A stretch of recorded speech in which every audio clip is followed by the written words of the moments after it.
Today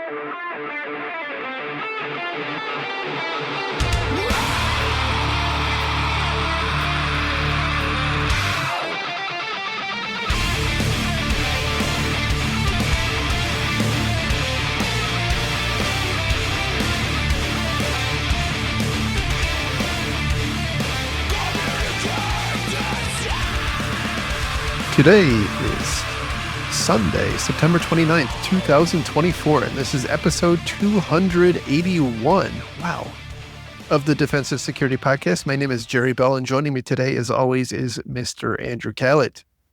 Good evening, Jerry. And now that we have video, everyone sees that you're a secret Southern Command in an undisclosed location. That's right. About Although, off the ground, yes. Yeah, you post lots of pictures, so I guess it's not all that undisclosed, but... No, I like it very much here. Yes. And meanwhile, I'm in Atlanta, so I'm not jealous. Not jealous. No. Just, Looks like we're going to get our second hurricane, though, in a week. Man, it's been crazy. I don't know if you followed how badly the Asheville area has been hit, and all of their major roads in and out of town have been destroyed, and power's out and comms are out. It's wow. I feel for those folks, but being in our industry, it did make me think, hey, be sure to make sure you can take care of yourself and your pets for an extended period of time when these sorts of things happen. You never know when that sort of thing can. I don't think anybody forecasted that happening.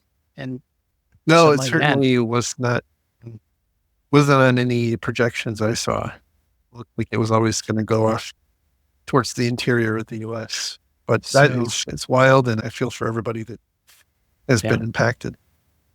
Indeed. Anyway. Yeah. Good luck on your second hurricane. I heard if it does happen, it's highly likely to be named Kurt and then Captain Kurt. So. Okay. I didn't know that. Is that true? Yeah. The next name in our shuffle.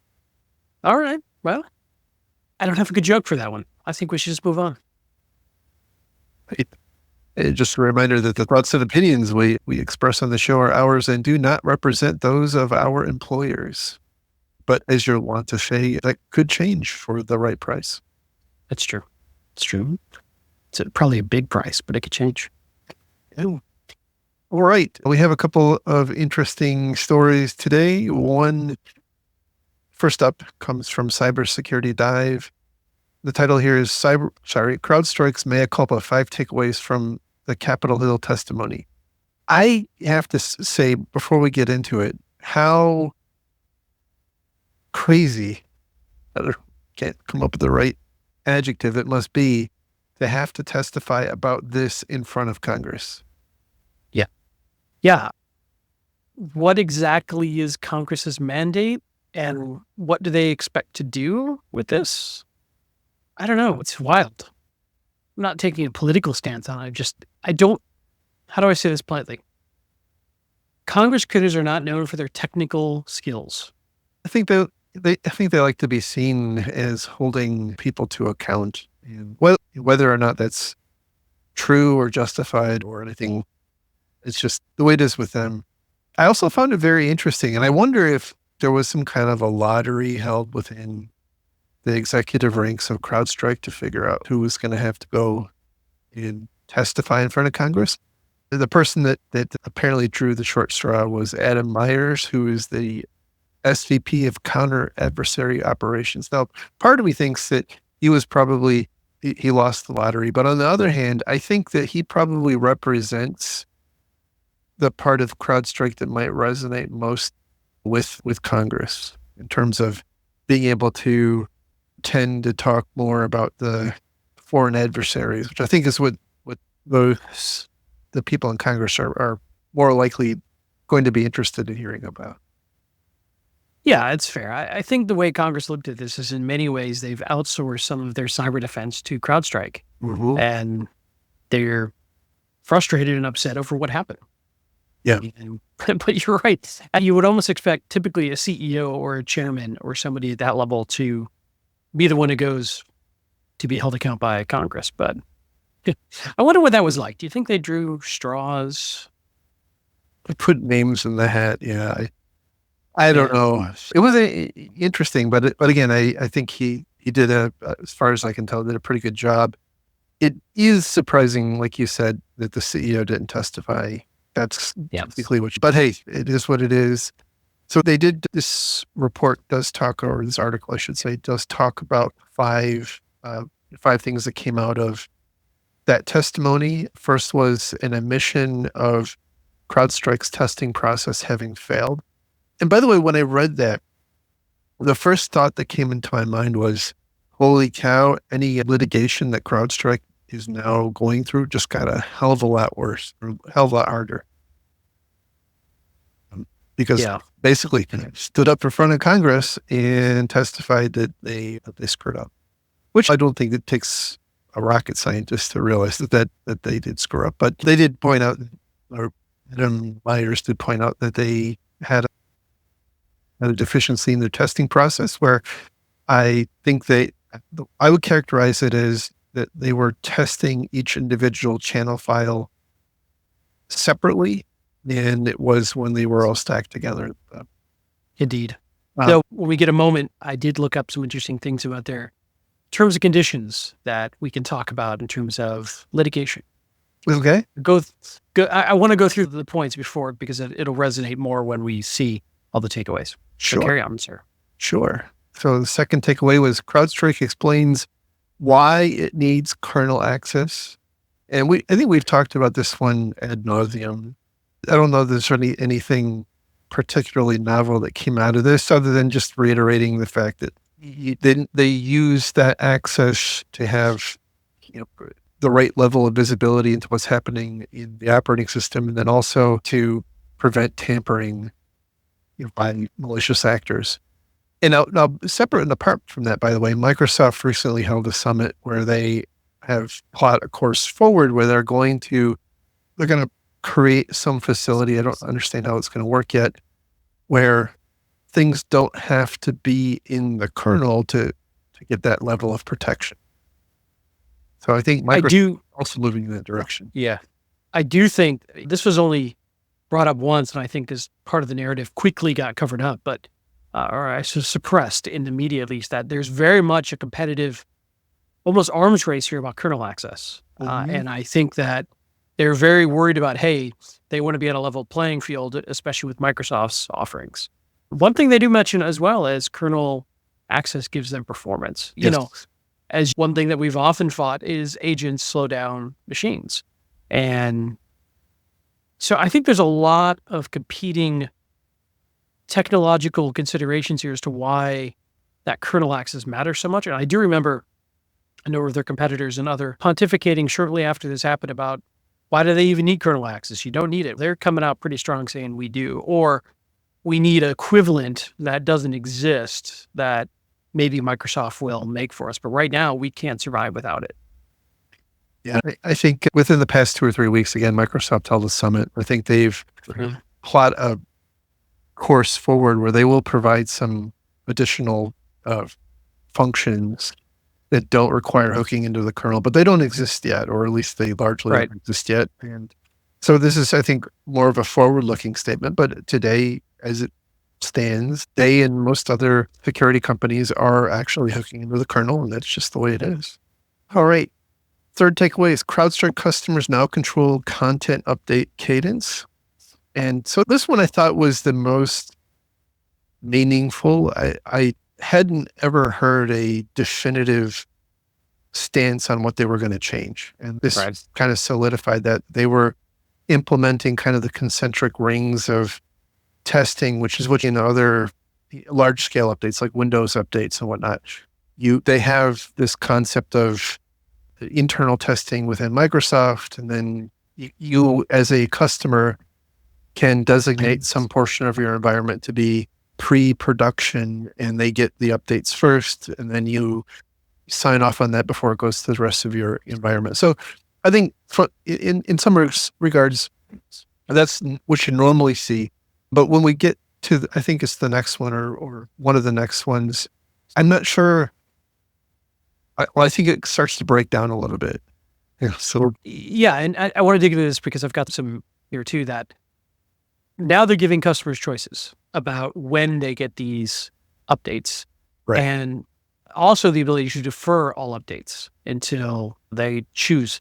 In fact, quoting for mission critical systems or things that you would prefer to wait for longer for, they can choose to do that. But that comes, of course, with the risk that they're not getting the most up-to-date threat intelligence information provided to their system. And somewhere in here, I think it's later in a point, they talk about 10 to 12 updates per day for Windows sensors.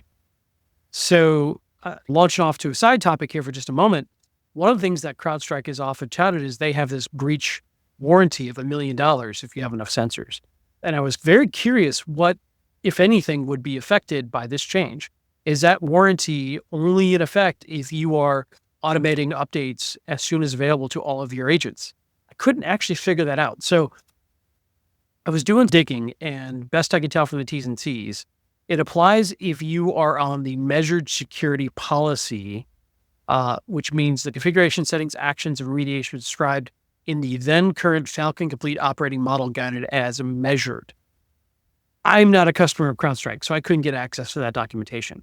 But I'm very curious, like it's very clear in their T's and C's, hey, you've got to be running in this mode, whatever that mode means, for this breach warranty up to $1 million to apply, amongst some other qualifiers. But I'm very curious if this changes that warranty. Because let's say you get popped by ransomware that they put out a definition update on yesterday, you're deferring it. It didn't get rolled to your systems. It's hard to imagine that it wouldn't. I can't imagine that it wouldn't impact that warranty. So that's a very clear trade-off, right, between security updates and potential disruption, and which is more valuable to your environment. I do want to, as I was looking through the T's and C's, I found their disclaimers statement, which it's long, but I want to read it because it's interesting if you'll indulge me for a moment. Mm-hmm. Disclaimer, except for, and you can find this online, except for the limited warranty provided in section blah, blah, blah of this warranty agreement, this is provided as is. CrowdStrike and its affiliates disclaim all other warranties, whether express, implied, statutory, or otherwise, to the maximum extent permitted under applicable law. CrowdStrike and its affiliates and suppliers specifically disclaim all implied warranties of merchantability, fitness for a particular application, title, and non-infringement with respect to Falcon Complete. There's no warranty that Falcon Complete will be error-free or that it will operate without interruption or will fulfill any of the customer's practical purposes or needs. Falcon Complete is not for use in endpoints used in the operation of aircraft navigation, nuclear facilities, emergency communication systems, weapon systems, direct or indirect life support systems, air traffic control, or any application or installation where failure can result in death, severe physical injury, or property damage. So this is very common, by the way. Nobody reads this stuff. But they're very much saying, hey, look, if it's really important to you, we don't warranty it. Sorry. Which, by the way, is, like you said, very common in software of any kind, right? You go look at your cloud contract for your cloud provider. Any software provided by large companies, it's going to have similar kinds of language. Last thing I'll say, and then give the floor back to you, is while I was looking this up, I did notice they also had a forced arbitration clause in their T's and C's. Interesting. Not surprising, but... No, not surprising. So for those who don't know what that means, basically you can't just straight out sue them. You've agreed to go to arbitration. Right. And which is different than a court case. So first they'll have to overcome that in the T's and C's they signed before they could even take them to court directly. True. I think that it comes back to the details. In the case of what just happened, the reason we're talking about this, that was gross negligence. That those terms are not new and they're not novel, yet right. Delta will be taking them to court, not to arbitration, and the reason is because they're alleging gross negligence. Yeah. Interesting. Go ahead. One last caveat, unless Delta negotiated custom T's and C's. True. Which is possible, right? This is their stated, but every time you get into these, any enterprise lawyers are probably going to carve these up and ask for changes. And so we have no idea what was in their particular contractual agreements, just for the record. Okay. Good point. Next takeaway was CrowdStrike changed its policy to treat content updates as code. I think that kind of goes back with their commitment to improving their testing and oversight.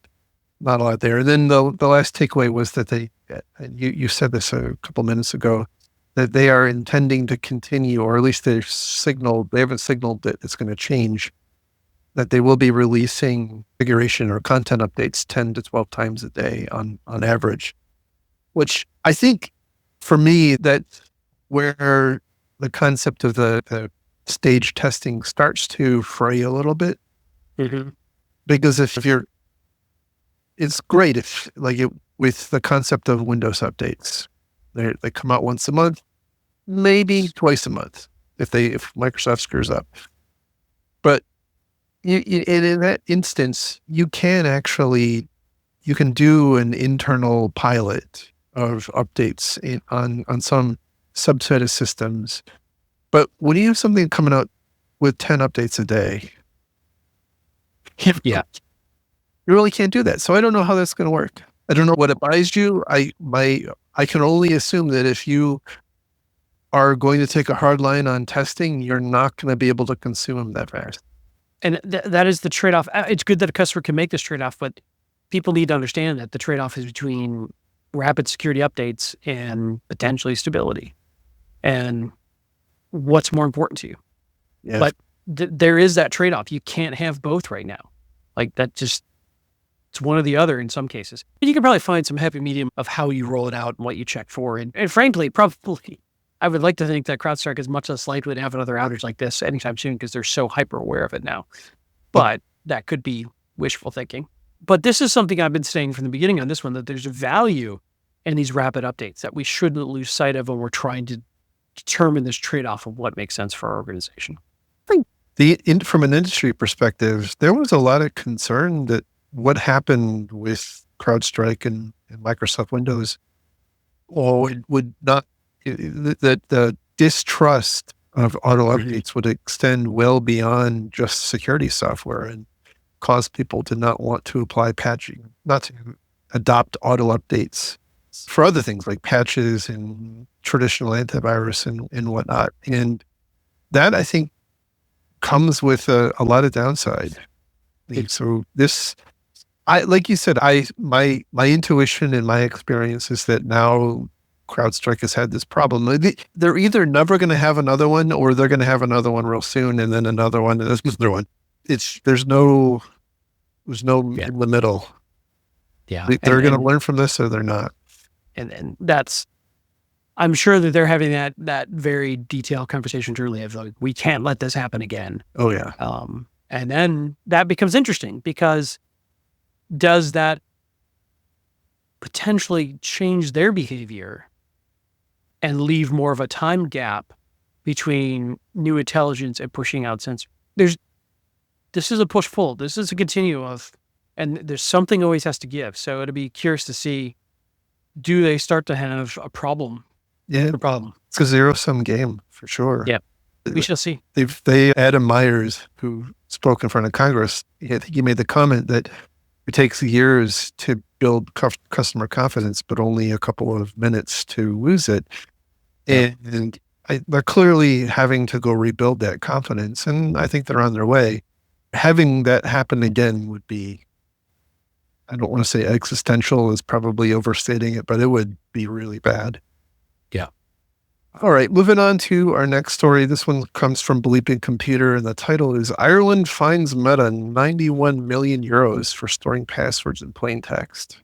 This, by the way, comes from 2019. So this has been percolating for quite some time. Back in 2019, Meta disclosed to their data protection regulator, who is the DPC, the Data Protection Commission in Ireland, that they, as they describe it, in a routine security assessment, found that they were storing millions of passwords in an unencrypted form. So I think everybody knows that you should not do that. They should be stored in some kind of a one-way, with some kind of a one-way hash with a salt, so that it makes it very difficult, though not impossible, to recover. And so there were, I would say, two things that Meta ran afoul of. Number one was, obviously, they stored the data, in a manner that was not in concert with the expectations of the GDPR. And then the other one was that they didn't disclose it within the required time frame. I couldn't actually figure out how long it took them to disclose it, but GDPR Mhm. require you to disclose it within 72 hours or without undue delay. But typically, I think it's in no case more than 72 hours is how I think that it's worded. But Now, being in Europe, are those metric hours or imperial hours? I've never, so do you multiply like by 2.2? I don't know. And then they have the extra taxes on the hour. It's complicated. It's complicated. Complicated, the GST. Yeah. So in any event, it's what I thought was interesting is that the Irish Data Protection Commission has long been viewed as, I don't want to be overly dramatic, but as a lapdog Mhm. for business. And that's why a lot of companies like Google, Meta, and others set up shop in Ireland because they find the Irish Data Protection Commission to be more friendly. Not, Was there a whole aspect of tax treatment as well? That Ireland was very favorable from a tax I think there perspective? is. I think there Yeah. is. They're certainly more pro business, or at least Yeah. historically so, than other parts of Europe. But anyway, I thought this was pretty interesting because that's a substantial fine. It's 100 million US dollars Yeah. for what was not an actual, it's certainly called a personal data breach. But as we come to think about it in lay terms, the data wasn't improperly accessed as far as we know. Although the article does appear to have an error in it. It does say that the data was accessed by third parties. And actually, if you go and you read the statements by the Data Protection Commission, it says it was not Yeah. accessed. So So this was self-discovered by Meta, self-reported by Meta, and still they were hit with a 91 million euro fine, Right. Which is interesting, right? Is that going to now get some companies to roll the dice on not reporting? it's so couple of things. This is Jerry's, because I feel like in some ways GDPR, I grew up with GDPR. I went through, I have scars on my back and all that. So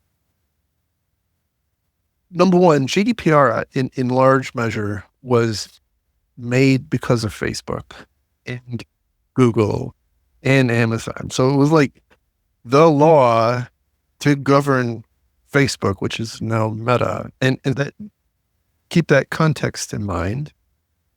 And I'm not arguing the validity. It's sensible in some ways.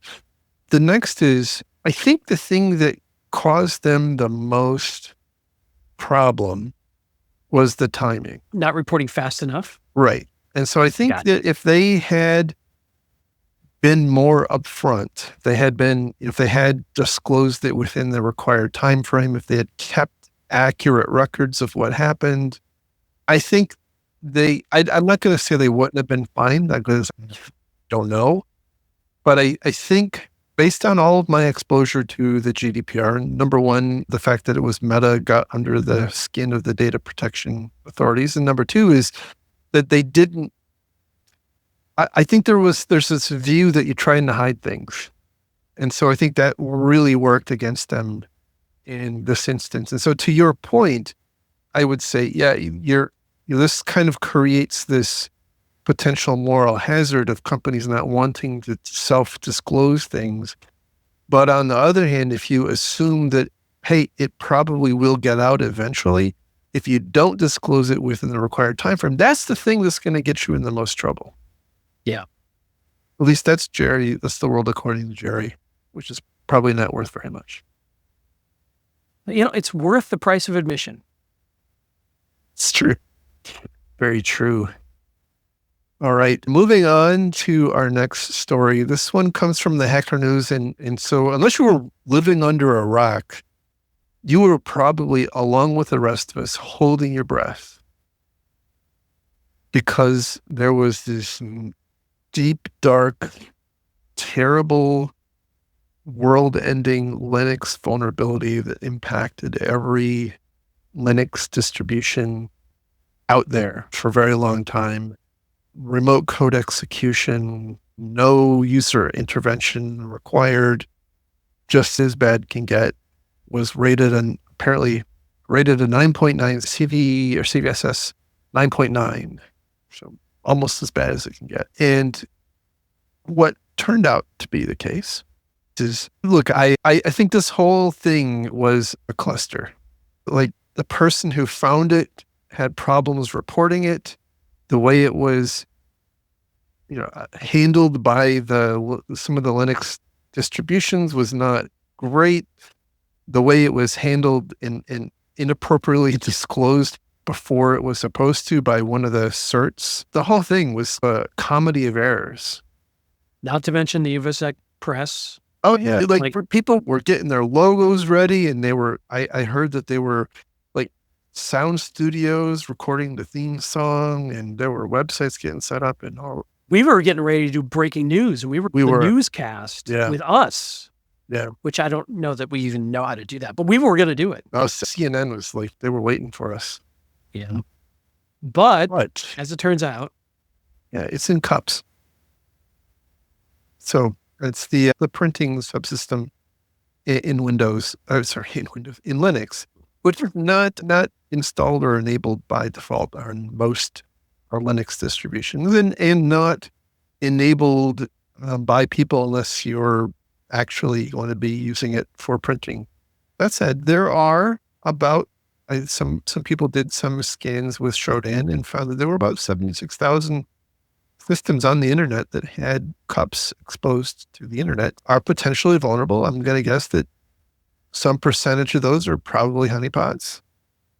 Some percentage are probably like embedded devices that run cups. It's also on UDP 631, which scanning UDP is not reliable. True. So I don't know if that's a high or a low estimate, but being a UDP port, I'm always gun shy of relying any sort of broad scans. It's fair enough. Fair enough. So the vulnerability here is it's actually 4 different vulnerabilities that were chained together. One first allows an adversary to basically inject or trick cups, the cups printer browser, so the auto discovery agent, to think that there's a new printer. And in doing so, you can feed it basically a bogus bit of telemetry about the printer. And then several subsequent vulnerabilities don't perform any kind of sanity checking on that input. And then the last vulnerability actually takes that and runs it in a shell command, which is amazing. Theoretically, for this exploit to work, an adversary can convince your Linux system that a new printer exists. And then that ultimately ends with the LP user executing some code that the adversary has chosen. So like a reverse shell or what have you, but it's not run as root, it's run as LP. But as we all know, probably systems running cups exposed to the internet are probably not fully patched anyway. Yeah, so true. It's not an earth-melting vulnerability by any stretch, but it is a remote code execution vulnerability for systems that are vulnerable and exposed to the internet. It's just not that prevalent. It's not logo worthy, I guess is what I'll say.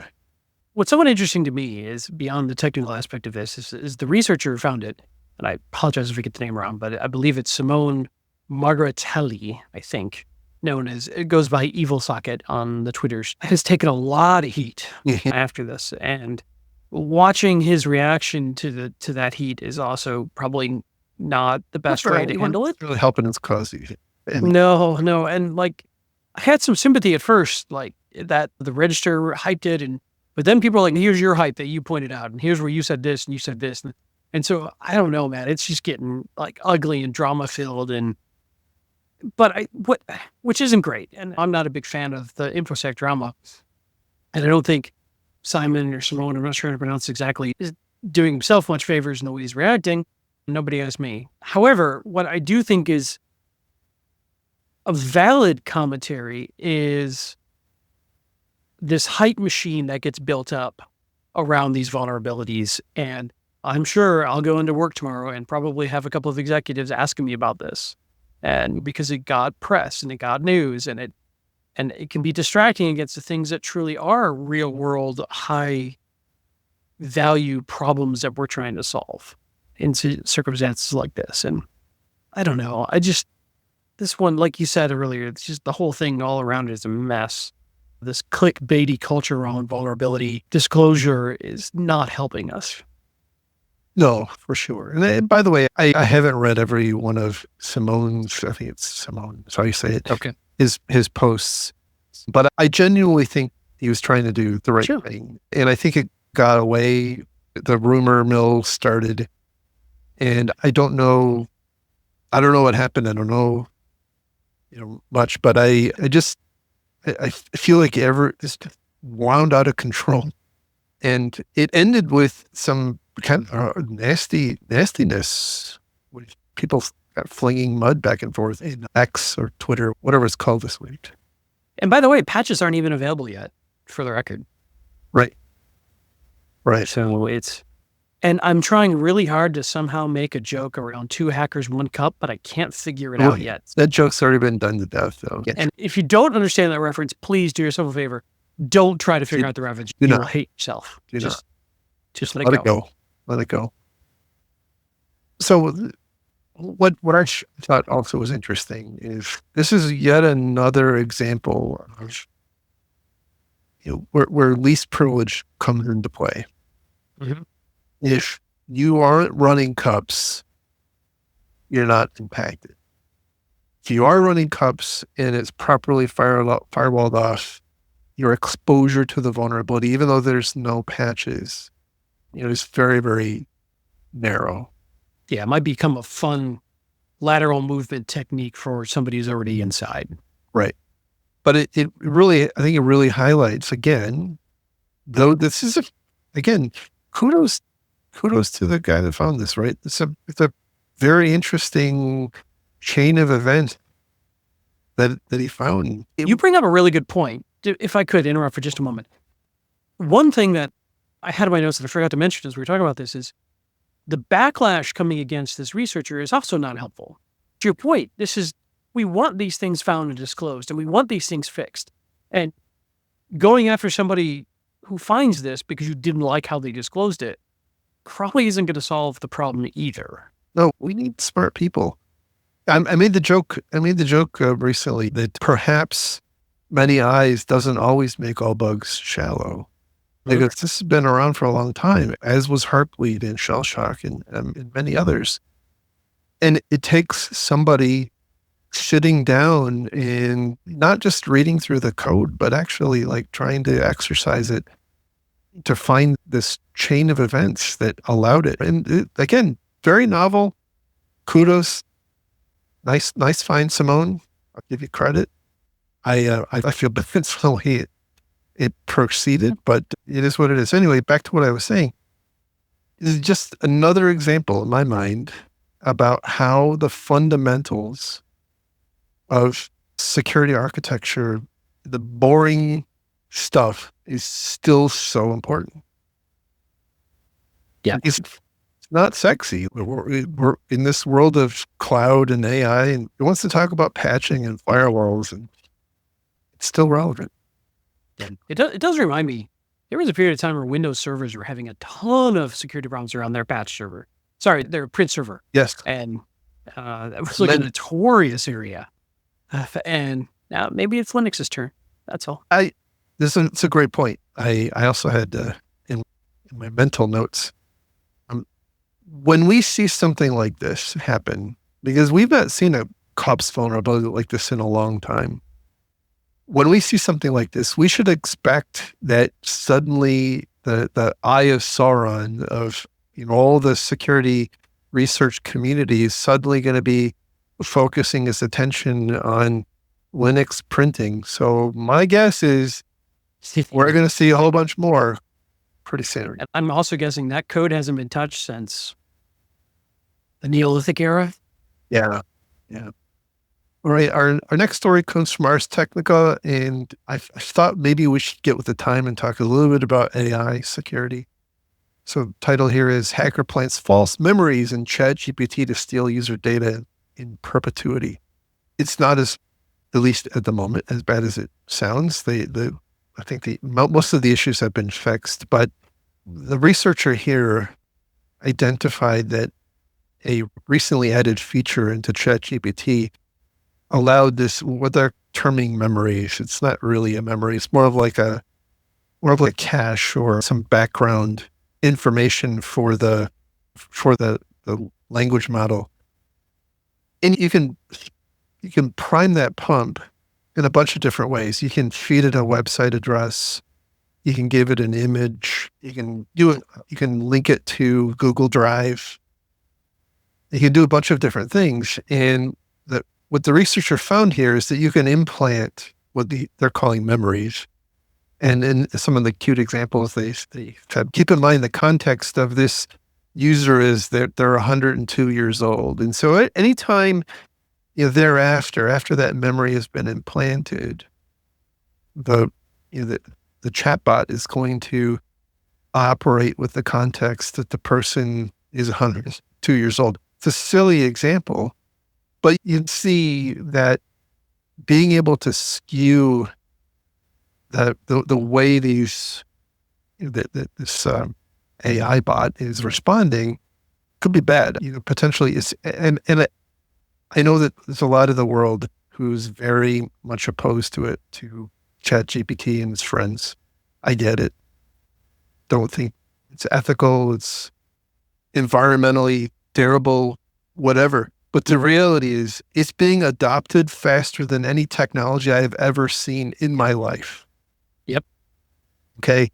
I am afraid for people who are consciously ignoring this for two reasons. One is you're going to get left behind, probably. And number two is I don't think we have the right kinds of smart people looking at it and kicking the tires like we talked about in the last one. We need smart people challenging it, finding these holes, because it is being diffused into the industry, whether you like it or not. It just is. I think the upside is the hype around AI has gotten a ton of focus on researchers trying to break it. Yes. So I do think there's a lot of people poking at it. And I think we're going to find a ton of these types of things where people find ways to get it to behave oddly, incorrectly, less optimally, because of the nature of the beast. Right. And it will be very interesting how this plays out. I agree with you, though, that we are rushing headlong into AI being built into everything in our entire world that has a CPU in it. And I don't know that we truly understand the risk involved here. And so... No, I see a lot of, it's prevalent in the security field. I see a lot of people equating it to blockchain, right? Oh, this is going to go the way of blockchain. Look where that landed. It's nowhere. The reality is blockchain isn't built into every freaking web processor or word processor and spreadsheet app and web browser. And this stuff is in absolutely everything now and becoming more so. The way this started, by the way, this article started, is initially the person found a way, or I don't know if it was this person or somebody else, found a way as part of that background information to exfiltrate information. So they were able to exfiltrate information that was being fed in subsequent by a person. You would have to be able to have access to their account or to be able to inject a prompt. But as they pointed out, there's lots of different ways that you can do that through including images or including websites. Wow, I'm not getting old. And so on. I think the concern is while they've closed that particular hole and they've largely mitigated the things that are being reported in this particular article, this is like cloud was now 20-ish years old. And we're still finding innovative new ways for it to be abused today. Fair. Yeah. And I think this is going to follow a similar model, which is probably careful configuration and management is going to be the key. Right. And very obscure settings that are not appropriately managed are going to cause you tons of pain. which is what we see now for the most part with cloud issues, that there's so much complexity and so many choices and so many ways to shoot yourself in the foot that most of the problems come from not managing it perfectly, which is very difficult, by the way, to get right every time. So by the way, I think there's a huge industry that's going to grow around AI from a security perspective, from a research perspective, from a prompt injection management perspective, from a configuration perspective. I think there's going to be a massive amount of money going towards people who can, quote unquote, secure AI and LLM. It might be something to look into if you're at a point in your career where you can still pivot. We're too old, we're ancient, but others can take up the torch and run. But I do think like it has now become a competitive mandate for almost any technology to have this type of capability in there, whether it's a good idea or not. The free market has apparently spoken, and you cannot compete in the open market without this technology, it appears. Shit. Yeah. It's here whether we want But it or not. so I do want to say, while we're pontificating for a second, or while I'm pontificating for a second, I do want to say that in some ways, I see this proceeding much more akin to the adoption of cloud. Like if in the early days of cloud, like companies were just putting crap in the cloud to say they were in the cloud. Right. And whether or not it made sense. And since then, we've seen a lot of rationalization, and not everything's in the cloud anymore. And it's not really a differentiator, but it is there. Like it's still there. You don't run around saying, oh, my application's in the cloud. That's no longer a thing. And so I think that there are a lot of use cases that are being flung against the wall right now, which probably won't stick, right? They just won't. But that doesn't mean that overall this technology is going to go away. I think it's going to continue to find more nuanced, more diffuse use in organizations. And we're already seeing it, right, wrong, or indifferent, displacing a lot of people. Yeah, it's a creative destruction of capitalism afoot. Like people are going to try all sorts of things to see what works and what doesn't. Yeah. But it's going to be very sporty for probably a good 5 years. Yeah, I agree. And I think the other thing that I'll say about it is the innovation cycle is happening so quickly with this. Mm-hmm. And not only from the fundamentals of technology, which is, I think, what is a little bit different than with cloud. Because cloud at the end of the day was just a bunch of computing resources with a fancy front end on it. I think what we are seeing happening with AI, and I am hesitant to call it AI for a lot of reasons, but that as a fundamental concept is transforming really fast. And it's not transforming in the same way across all of the different players.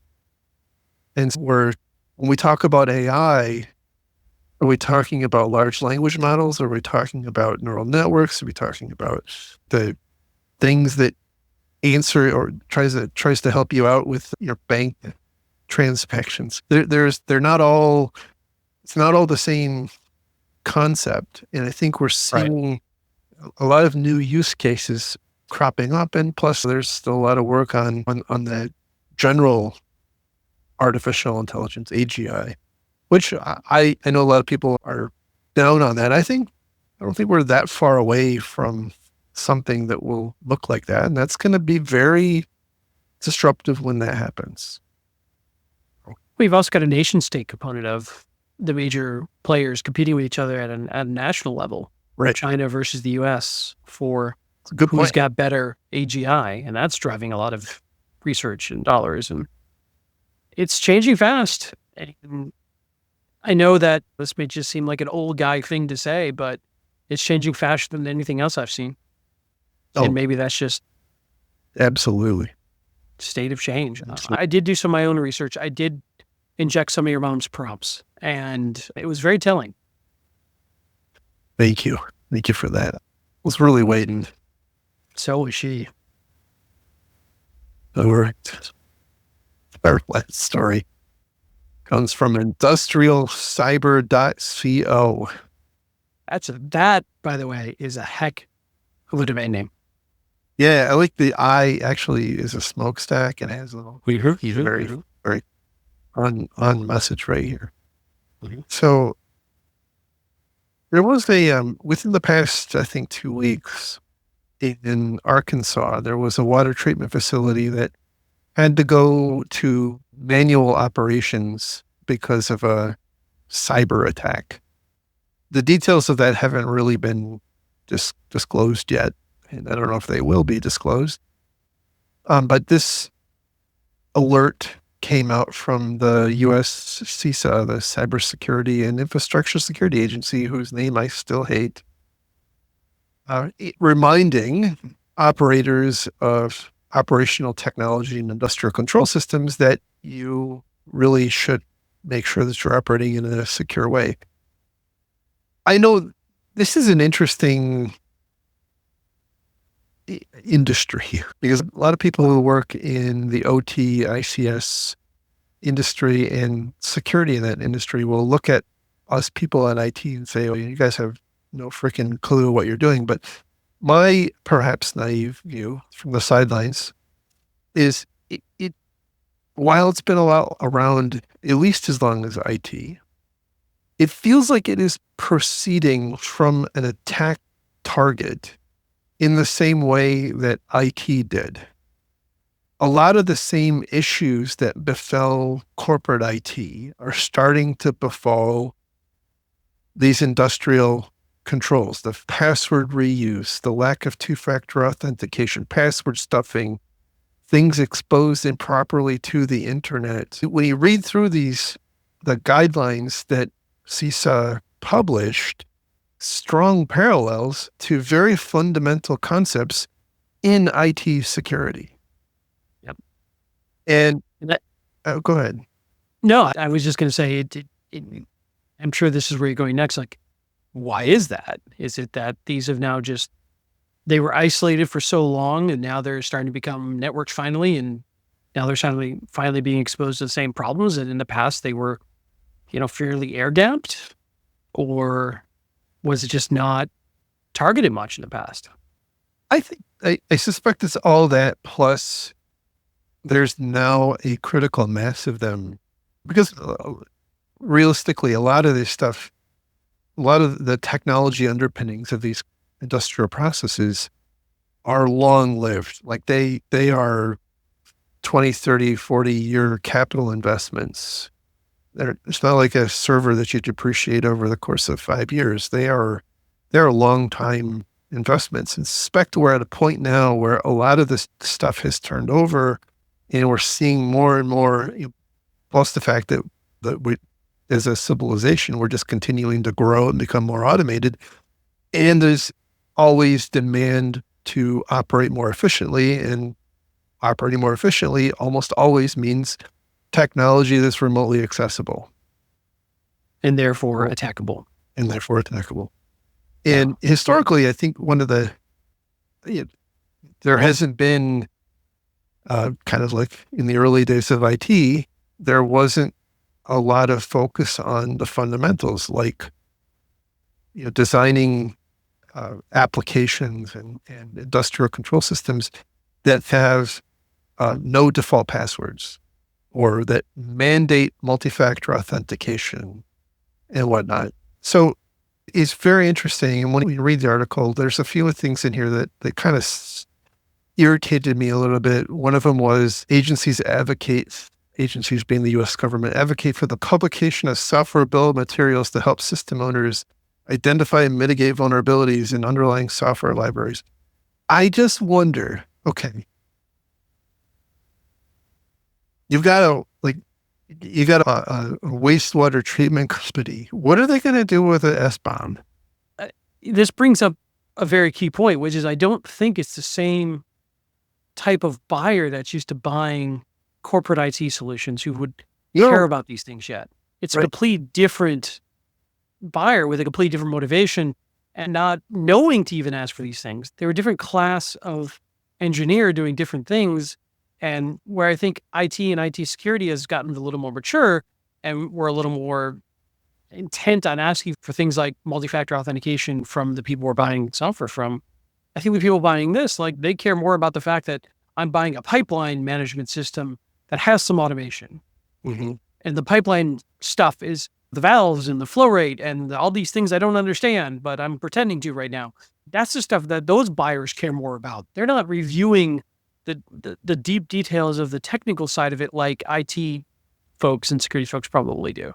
They're just different. They're just a different expertise, a different mindset. So to your point, trying to apply best practices from the IT world to this probably is not going to work well unless you want to go the other way around and say, hey, all you SCADA people who are buying all these big, massive control systems, you need to hire like general IT nerds to help you understand this. So I guess where my mind goes, Yeah. between that concept and one of the other concepts, they talk about process design to make sure that you're properly designing your systems so that accounting for the potential of a breach, right? So that somebody can't get in and dump all the chlorine into the waters at one go. Or silly example, right?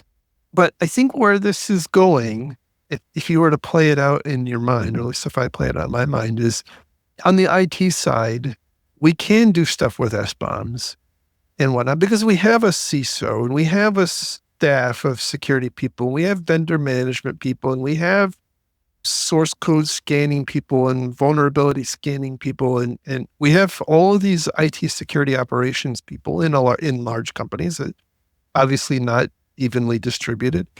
But to me, it feels like when I read this thing, the thing that bounced around in my mind was, it feels like we're moving in the direction of having operational, like a COSA, Chief Operational Security Right. person. So anyway, it's an interesting problem domain. I'm certainly not, I did 30 years ago, did work in industrial control. So I have a little bit of exposure to them, but that was like 2 lifetimes ago. And I'm sure. And you were running like on Etch-a-Sketches, weren't you? What else did you have? Your string system for remote operation was for vacuum tubes. yeah, it was impressive for the era. To me, it feels like there's an emerging market around security for these OT, ICS environments that hasn't really been borne out yet. And I feel like CISA is starting, they're not saying it outright, but it feels like they're starting to put pressure behind it that's going to end up with that being the case. And so I know there's a lot of people out in the world right now trying to find new work. This might be jobs. This might be a place to start looking. One last thing I'll say in this is that I often get the impression that the folks who are running the OT side of the house are an independent siloed group from the IT department in these companies. Mm-hmm. And they're not like, it's a different domain. It's a different sense of everything. They're like, we don't want you Windows jockeys screwing with our pipelines. I don't blame them. But we don't have that cross-pollination of shared memory and acquired wisdom as a result. And it's almost like they're going to have to relearn the lessons we already learned. And based on what we see here, I think that relearning of the same lessons is already underway. Yeah. And so we can already look and see how it played out on the IT side. And I don't see any reason to think it would play out differently on the OT side. And that was my point. I bet the OT experts in the room would disagree because they're different and they have their own special needs. I don't in any way dispute that. No dispute. However, it does require specific, thoughtful design and management. And I think what this is pointing out is that largely that is deficient. It's not present. Yeah, I think that's fair. Yet another happy ending to. And on that cheery note, to podcasts. We gotta start finding like happy stories to end. Like human interest stories, like, We're rescued from a well. during the first story, we kept talking about deferring updates, and I have a long-haired dog, and she's actually sleeping at my feet right now. Deferring to a dog owner is a whole different thing. Because you have to Deferring. when you leave, you have to defer your clothes. Yes. I have 3 cats, so I don't know. Yeah. Yeah, one of which is completely white, and I wear a lot of dark colored clothing. I typically have to get one of the lint rollers to get all the Betty fur off of me, but she's worth it. You love our animals. Yep. All It's right. true. Thank you again to everybody for listening/watching. Hopefully you found this interesting, and we continue to try to get better. I'm sure we'll continue to get better. Trying is the key word. Well, like I said, I figure about another 720 episodes.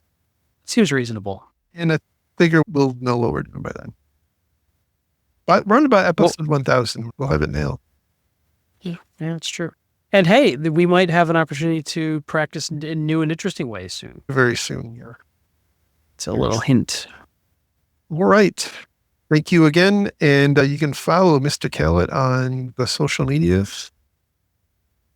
Yes, at Lerg, Lerg, on the X/Twitters of the world, and on your lovely Mastodon instance in the Fediverse, infosec.exchange, same at Lerg, Lerg. You can find me on the Fediverse at Jerry at infosec.exchange. And by the way, I have had a lot of people signing up over the past 2 weeks or so, specifying that they joined because of the podcast. So, wow. How many quit because of the podcast? I don't know. I'm sure it's not 0. Anyway, we'll talk again next week. If not before, maybe there'll be some breaking cups news that we have. Take care, everybody. Have a great week. Bye-bye.